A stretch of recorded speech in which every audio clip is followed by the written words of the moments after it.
I don't know about y'all, but I am already excited for rookie season. And after making a video on the 2024 wide receiver class, it is time to look at this running back class and rank my top 3 rookie running backs for 2024. But before I do, I just want to start out by saying this running back class is not good. So if you've been hoping to beef up your running back room for your Dynasty roster with some rookies this year, it is not looking good for you. Don't get me wrong, I am excited and I'm hopeful for a few of these guys, but a lot of these backs just feel very similar. No one has really asserted themselves as the cream of the crop in this class. A lot of guys had okay production in college, but didn't really do enough to really warrant much hype. And it just feels like we have a bunch of role player kind of guys. And the worst part is that it looks like we're losing 2 of the top guys that could have had chances to be top 50 picks, but they're returning to school and they're going to be in the 2025 class instead of 2024. Raheem Sanders looked like the potential RB1 in the class last year, if not most definitely top 3, but then he dealt with injuries all year. Then he had horrible production when he did get on the field,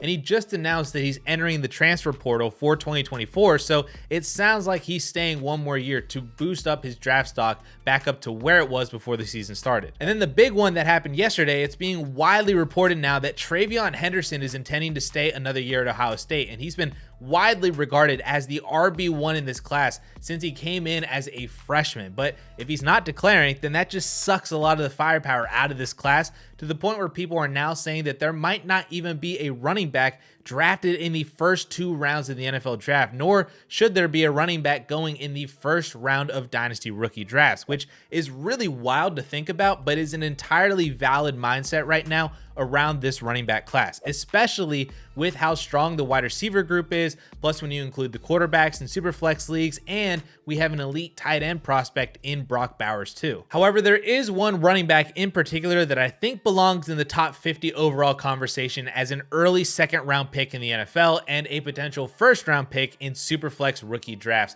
And he's been my personal favorite running back since 2021, and that is Braelon Allen out of Wisconsin. Now, Allen is a massive dude at 6'2", 238 pounds. He had great production at Wisconsin all 3 years, rushing for back-to-back 1,200 yard seasons as a freshman and as a sophomore.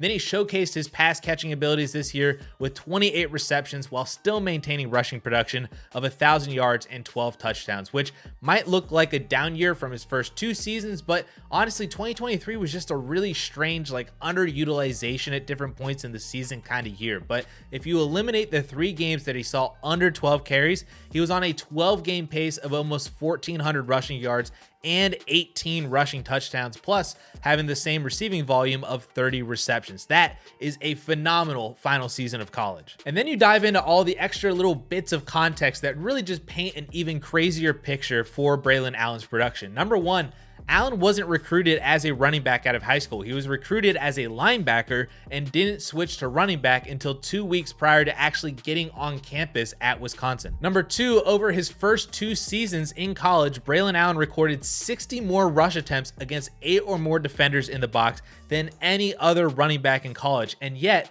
still posted back-to-back 1,200 yard seasons. Again, after converting to running back after being recruited as a linebacker coming in as a freshman. And then because of those stack boxes, Allen was top 3 among all Power 5 running backs in yards per carry and yards after contact per attempt as a freshman. Oh, and the absolute wildest part of all of this is that Braelon Allen is currently 19 years old because he enrolled into college early. So that means he played his entire freshman season at 17 years old. He was a 17-year-old freshman, 18-year-old sophomore, 19-year-old junior, and he's been one of the best running backs in the country despite being basically a year younger than everyone else. And his tape is really good too. He shows all the power and violence that you would expect from a near 240-pound back, but he also has really good vision and solid quickness and footwork to find the open hole and cut through. And what might be even more surprising is that he has really good long speed as well for his size. He's not a 4'4" guy like Saquon Barkley was at over 230 pounds, but low to mid 4.5s is more than enough for him, and right where Leonard Fournette was at 240 pounds for context coming out of LSU. I mean, he's literally just a freight train that once he gets going, he is hard to stop and he's hard to bring down. The main issue though with Braelon Allen's tape is really just the negative part of his size. He's not the most agile running back. It's tough for him to accelerate once he started to decelerate, and he does look stiff at times behind the line and making cuts, but again, that is not Braelon Allen's style. He is almost 240 pounds. He is a bruising freight train that would prefer to run you over rather than run around you. So with all that information on his size, speed, play style, and tape, my ultimate upside comp for him is honestly Derrick Henry. I genuinely think that he could get to that level of play as he matures more into the running back position, more into the NFL, and honestly, more even into his own body, because again, he's not even 20 years old yet as we're talking about him right now. Perhaps a more median comp, if you don't want to go for the high ceiling of Derrick Henry, could be like Carlos Hyde or maybe James Conner. Jeremy Hill also kind of comes to mind, as well as guys who gave us multiple top 24 and multiple top 15 fantasy football seasons. Just please, NFL, do not turn him into Gus Edwards or Deonta Foreman. I think he offers so much more than a backup bruising running back who's only brought in for like 3rd and 1, 4th and 1 situations, goal line work, or if the starter ultimately ends up getting hurt. Braelon Allen, in my opinion, is so much better than that, and he is my, for sure, RB1 in this class. All right, now here's the sad part about this class. I honestly don't know who my RB2 should be. All of these guys have upside, but they also have red flags and potential draft capital issues that they're probably all more likely to be RB5 or even RB6s in like normal running back classes. So if I had to pick my RB2 right now, I think it would be Blake Corum, just for the sheer production that he's had at Michigan. And even though he's a short dude at only 5'8", he is a stocky 200 pounds, which has led a lot of people to the Maurice Jones-Drew comps of just this like switchy, small, elusive playmaker who's compact enough to still be effective between the tackles. And you definitely see a ton of that on film. He is very good behind the line of scrimmage to be able to patiently pick his lane and get to the second level consistently. He has what I would honestly say is elite burst and quickness in small spaces. And like I just mentioned, he's a very slippery player that can juke tacklers pretty easily with very good horizontal ability. Basically just the opposite of what Braelon Allen can do, because he is also like 6 inches smaller and 35 pounds less. My biggest issues with Corum though are his lack of receiving upside. He only has 54 receptions in 4 years at college. His pass protection is just non-existent. He's not good pass protecting at all. So he's most likely not going to see many third down snaps in the NFL because of those two issues. He's also not a home run hitter as well. He can get to the second level, but he's consistently being caught from behind. And I honestly wouldn't be shocked if he ran a slower 40-yard time than Braelon Allen at, like I said, like 35 pounds less than Braelon Allen. And then he also had a torn ACL at the end of last season, which noticeably affected his game this year. But we've seen many running backs come back from ACL injuries even stronger in year 2. So that could be less of an issue going forward, but it's still at least something to note that he's already had a major knee injury in college. And then finally, you look on paper and you just see massive production for the better part of 3 seasons at Michigan, topping out at almost 1,500 rushing yards and 18 touchdowns in 2022. But Michigan also has boasted an elite offensive line, winning the Joe Moore Award 2 years in a row in 2021 and 2022. So his offensive line has definitely helped him out a lot more than like Braelon Allen has, or a lot of other teams in college football. But Corum has also been really strong in yards after contact numbers too, so it's not entirely all of his offensive line is responsible for his production. Corum is also still really good on his own, and I mean, he does have that dog in him for sure. So he does get the nod here as my rookie RB2 in the 2024 class. So now my rookie RB3 could be so many different players, honestly. Film guys really love Trey Benson out of Florida State, but he feels kind of Zach Evans-y to me right now.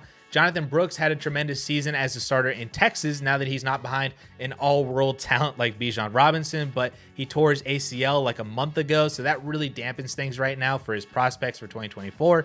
There's the other Michigan running back, Donovan Edwards. There's Will Shipley out of Clemson, Bucky Irving out of Oregon, but as of right now, my current RB3 is Devin Neal out of Kansas, who has improved as a runner 3 years in a row in college. He immediately became Kansas's RB1 as a freshman, then rushed for 1,100 yards and 9 touchdowns last year on under 200 carries, and is currently sitting at 1,200 rushing yards and 15 touchdowns in 2023, again on under 200 carries, plus a career high 24 receptions this year too. So while his numbers aren't like ultra gaudy, Neal's tape this year is absolutely electric. He is very athletic in small spaces. He has excellent vision. He's very patient in the backfield to wait for a hole to open up. Like, he's very much just a one cut and go running back, and then he has the speed to just break into the second level and then go, and he's gone. He's also a very solid pass catcher too, definitely the best of the three guys that we've gone through today. He's not on a Christian McCaffrey or Alvin Kamara level, but think more of guys like Javonte Williams or Devin Singletary that have pass catching abilities in their repertoire on top of being an every downs back on top of that. The main issue with Devin Neal, or issues I should say, just kind of go hand in hand. He is not the type of running back to plow through contact. In fact, I would say that he tends to shy away from contact in favor of his agility and speed, which leads to him to tend to look for the home run play rather than just taking what's in front of him, which sometimes works, but sometimes doesn't. And it's probably not going to work as much in the NFL as it does in college, especially against Big 12 defenses at Kansas. So for those reasons, I think the NFL is going to view Devin Neal as more of like an RB1B kind of guy. I think guys like James Cook, Jalen Warren, Tyjae Spears, those are kind of my three comps for him at the next level. Think of guys that need to be paired with a bigger bruising running back at the next level. That is what I see Devin Neal being utilized as, which could be a double-edged sword in that he's going to get good receiving work and be efficient on the ground against lighter boxes, both of which are very great and both of which are how those other three running backs really make their mark for fantasy football. But then he'll most certainly be that kind of player that everybody's tweeting about on Sundays saying, why is this kid not getting more work? He is so much better than insert teammate here. And then his usage is up and down on a weekly basis, so his fantasy numbers are up and down on a weekly basis, and that's basically what I see from Devin Neal in the NFL and for fantasy football, which isn't bad at all, but also just not a game-changing player for fantasy, which, to be honest with you, basically sounds like the motto of this 2024 running back class.